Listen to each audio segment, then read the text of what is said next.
नमस्कार दोस्तों, स्वागत है आपका अपने YouTube चैनल पर। और आज हम बात करने वाले हैं आज के वीडियो में आज की तारीख से संबंधित वो फैक्ट जो एग्ज़ाम के लिए ज़रूरी होते हैं।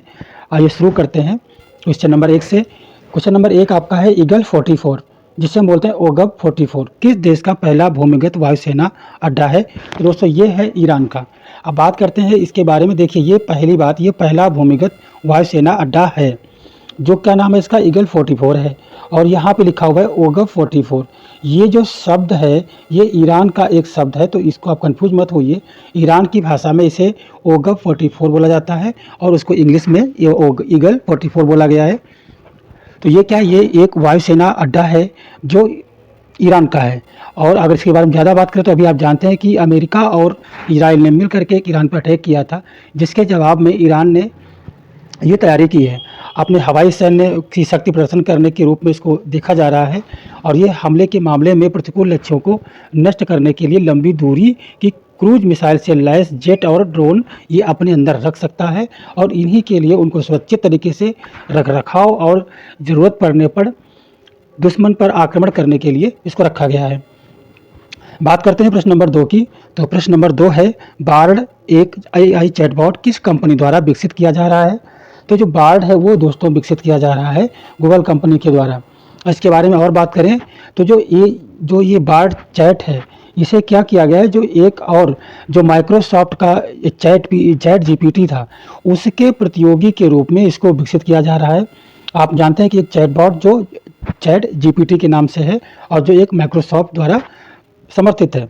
और आप गूगल क्या कर रहा है, वो बार्ड AI के रूप में दूसरा उसके सामने ला रहा है। तो ये हो गया। इसमें होता क्या है, जब कोई उपयोगकर्ता अपना प्रश्न टाइप करता है तो जो बार टेक्स्ट होता है वो ये क्या करेगा, बार टेक्स्ट में उत्पन्न करने के लिए AI का उपयोग करेगा। अब जब आप बोलेंगे तो उसको क्या करेगा, ये टेक्स्ट रूप में इसका आंसर देगा आपको। आप बोलोगे ये आपको टेक्स्ट के रूप में आंसर देगा। और ये जो चैटबॉट है LaMDA नामक AI मॉडल के आधार पर कार्य करेगा और जिसे गूगल द्वारा 2021 में संवाद अनुप्रयोगों के लिए एक जनरेटिव भाषा मॉडल के रूप में पेश किया गया था। तो ये बार्ड किसका है, ये बार्ड है आपका गूगल का। और जो माइक्रोसॉफ्ट का कौन सा है, चैट GPT है। तो ये दोनों चीज़ें आपको याद रखनी पड़ेंगी। अगला आपका जो है पॉइंट वो है, कौन सा इलेक्ट्रॉनिक प्लेटफॉर्म है जो MSMEs के लिए लेन देन की सुविधा प्रदान करता है? ऐसा कौन सा प्लेटफॉर्म है जिसके द्वारा MSMEs जो हैं वो अपने लेन देन करती हैं? तो वो एक इलेक्ट्रॉनिक प्लेटफॉर्म है, उसका नाम है ट्रेड्स, TRIDS। ट्रेड का फुल फॉर्म होता है ट्रेड रिसाइबल ट्रेड रिसीवेबल और डिस्काउंटिंग सिस्टम, ये इसका फुल फॉर्म हो गया। और अगर इसके बारे में और बात करें तो ये है एक जो ऐसा प्लेटफॉर्म है जो MSMEs के वित्त पोषित या छोटे व्यापार और निपटान चालान की सुविधा देता है। मतलब उनको बिजनेस करने में जो लेन देन होता है उस सुविधा को ज़्यादा बढ़ा देता है, जिससे व्यापार करने में आसानी रहती है। RBI ने बीमा सुविधाओं के उपयोग की अनुमति देने के लिए ट्रेड्स के दायरे में विस्तार करने का निर्णय लिया है अभी, इसीलिए आज हम इसके बारे में बात कर रहे हैं। क्योंकि RBI चाहता है कि जो बीमा सुविधाएं हैं वो उनकी जो अनुमति होती है वो इसी के दायरे के अंतर्गत ली जाए, ऐसा वो चाहता है। ये ट्रेड्स पर द्वितीयक बाजार संचालन की सुविधा प्रदान करेगा। और इससे होगा क्या कि ट्रेड्स के अंदर दो तरीके की चीज़ें लागू हो जाएंगी। एक MSMEs का लेन देन होगा, दूसरा बीमा जो चीज़ें हैं, बीमा की जो ट्रांजैक्शंस हैं वो भी ये करेगा। तो RBI द्वारा समर्थित ये चीज़ है। ये ट्रेड्स जो है इससे क्या होता है, MSMEs के लेन देन का ब्यौरा होता है, लेन देन की सुविधाएं उससे होती हैं। और ट्रेड्स का जो फुल फॉर्म है वह ट्रेड रिसीवेबल डिस्काउंटिंग सिस्टम, इतना आपको याद करना पड़ेगा। पॉइंट 4 है, हाल ही में पहले सुंदरबन बर्ड फेस्टिवल के दौरान कितने अलग अलग पक्षी प्रजातियों को देखा गया? पहला सुंदरबन बर्ड फेस्टिवल हुआ है और जो किसका डेल्टा है, गंगा नदी का है। तो आपको ये चीज़ याद रखनी पड़ेगी कि गंगा नदी पर जो डेल्टा सुंदरबन है वो वहाँ पे एक बर्ड फेस्टिवल देखा गया। मतलब जो पक्षियों की तरीके से काउंटिंग हुई है कि उसमें देखा जाए कि यहाँ पंछी कितने प्रकार के हैं, तो वो 145 टाइप के पक्षी प्रजातियों को वहाँ पे देखा।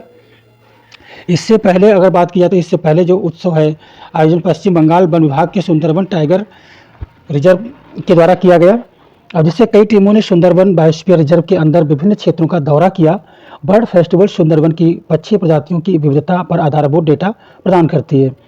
देखा जाए 2021 में तो जो JSI है, जूलॉजिकल सर्वे ऑफ इंडिया के अनुसार भारत में खोजी गई सभी एवियन प्रजातियों में 1/3 पक्षियों की जो प्रजाति है, यानी 428 पक्षी प्रजाति सुंदरबन में पाई जाती है। तो ये अपने आप में एक बहुत बड़ा प्लेस है पक्षियों का, और जहाँ पे अभी पहला सुंदरबन बर्ड फेस्टिवल किया गया है और उसमें 145 विभिन्न पक्षी प्रजातियों को देखा गया है। प्रश्न नंबर 5 है, तमिलनाडु राज्य से संबंधित पालम परियोजना का उद्देश्य क्या है। एक पालम परियोजना है जो तमिलनाडु में चल रही है, तो उसका जो उद्देश्य है वो उद्देश्य उसका है शिक्षित बेरोजगार युवाओं को नौकरियां प्रदान करना। ऐसे लोग जो पढ़े लिखे हैं और वो बेरोजगार हैं, पैसे नहीं कमा रहे हैं, अपनी जीविका नहीं चला पा रहे हैं, तो ऐसे लोगों को क्या है, सरकार नौकरी देने के लिए पालम परियोजना चलाई गई है। हम चाहते हैं कि हमारी सरकार भी ऐसा कुछ करे, लेकिन योजनाएं बहुत होती हैं, बट ज़मीनी स्तर पे क्या होता है, ये अपने आप में बहुत बड़ी चीज़ है। अब देखिए, इसे पालम परियोजना या सिटी लिवलीहुड सेंटर के नाम से जाना जाता है। तमिलनाडु के करूर जिले में पालम परियोजना अर्थात सिटी लिवलीहुड सेंटर शिक्षित बेरोजगार युवाओं को नौकरियां प्रदान करने में काफ़ी सफल रहा है। अधिकांश सरकारी रोजगार के विपरीत या ज़्यादातर निजी नौकरियों पर केंद्रित है, मतलब गवर्नमेंट जॉब पर ज़्यादा नहीं फोकस करता है, लेकिन जो प्राइवेट जॉब्स हैं उस पर फोकस करके लोगों को प्लेसमेंट दिलवा रहा है। पश्चिमी तमिलनाडु में तिरुपुर के वस्त्र केंद्र के पास स्थित करूर जिला अपने उद्देश्यों के लिए जाना जाता है, लेकिन ये अपने घरेलू वस्त्र उत्पादों के लिए अधिक लोकप्रिय है। ये एक फैक्ट अलग से जीके का इसमें डाल दिया है। ये परियोजना वर्ष 2022 में शुरू हुई थी और इसका जो उद्देश्य है रोजगार की तलाश करने वाले और नियोक्ताओं के बीच एक पुल का काम करना, एक ब्रिज का काम करना, और अनिवार्य रूप से पालम परियोजनाओं का उद्देश्य एक अद्वितीय विचार के साथ आने के बजाय कई ज्ञात और अज्ञात सरकारी कार्यक्रमों एवं अवसरों का उपयोग करता है। मतलब ये सारे अवसर देखता है जिससे लोगों को जॉब दिला सके। तो पालम परियोजना का से तमिलनाडु का संबंध है, और ये जो शिक्षित बेरोजगार हैं उनको नौकरियां दिलाता है, चाहे गवर्नमेंट जॉब हो या प्राइवेट सेक्टर हो। चलिए बढ़ते हैं अगले क्वेश्चन की तरफ। प्रश्न नंबर 6 है, तर्कस अभ्यास कहाँ आयोजित किया जा रहा है। जो तर्कस अभ्यास है दोस्तों वो आयोजित किया जा रहा है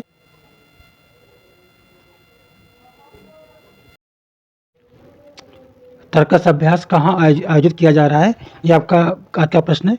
और इसमें ये जो आंसर है वो है चेन्नई। जो तर्कस अभ्यास है वो चेन्नई में आयोजित किया जा रहा है। और अगर इसके बारे में बात करें तो ये राष्ट्रीय सुरक्षा गार्ड जिसे एनएसजी बोलते हैं और संयुक्त राष्ट्र स्पेशल ऑपरेशन फोर्स एसओएफ द्वारा ये आयोजित किया गया है। और इसमें क्या है, जो रासायनिक और जैविक युद्ध को विश्व के लिए खतरे के रूप में पहचाने जाने के साथ आयोजित भारत अमेरिका संयुक्त अभ्यास में पहली बार इसका यूज किया गया था।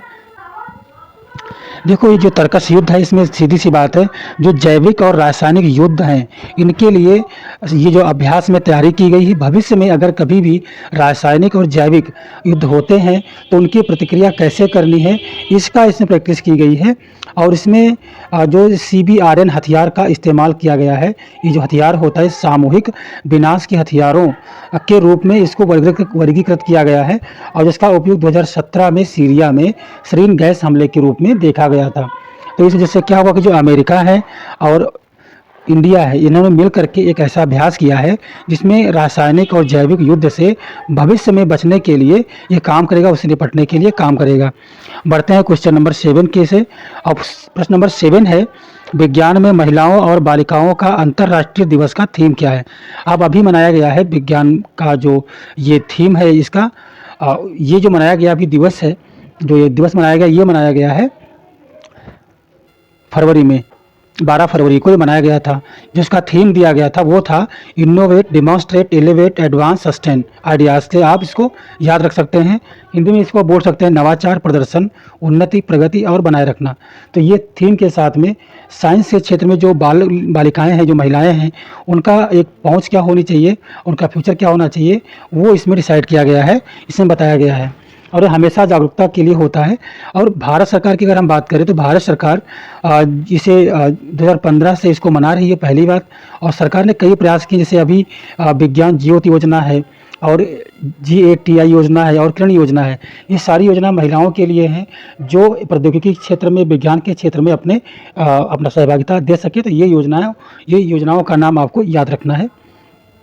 ज़रा पढ़ने के लिए आप इसका स्क्रीनशॉट ले सकते हैं। प्रश्न नंबर 8 है, ग्रीन स्टील क्या है।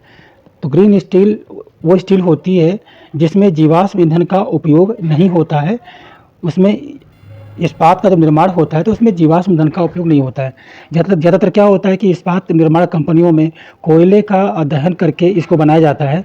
तो कोयले की जगह पे हरित हाइड्रोजन का यूज़ करके या कोई ऐसा रिन्यूएबल चीज़ों को यूज़ करके जो रिन्यूएबल एनर्जी हो, तो अगर ऐसे जो ईंधन है उनका इस्तेमाल करके अगर इस्पात का निर्माण किया जाए तो उसे हम ग्रीन स्टील बोलते हैं। यह कार्य कोयले से चलने वाले संयंत्रों के पारंपरिक कार्बन गहन विनिर्माण मार्ग के बजाय हाइड्रोजन, कोयला गैसीकरण या बिजली जैसे कम कार्बन ऊर्जा स्रोतों का उपयोग करके किया जा सकता है। ये अंततः ग्रीन हाउस गैस उत्सर्जन करने को कम करता है। मतलब ये है कि अगर ऐसा हुआ तो ग्रीन हाउस जो गैसेज हैं उनका उत्सर्जन कम होगा और लागत में कटौती आएगी और इस्पात की गुणवत्ता में वृद्धि होगी। कम कार्बन हाइड्रोजन या नीली हाइड्रोजन या ग्रीन हाइड्रोजन का जो इस्पात उद्योग के कार्बन फुटप्रिंट को कम करने में मदद कर सकती है। ये ऐसे ईंधन हैं जिनसे ग्रीन हाउस जो गैसेज हैं वो मतलब कम उत्सर्जित होंगी, जिससे क्या होगा कि हमारा जो पर्यावरण है वो सेफ रहेगा।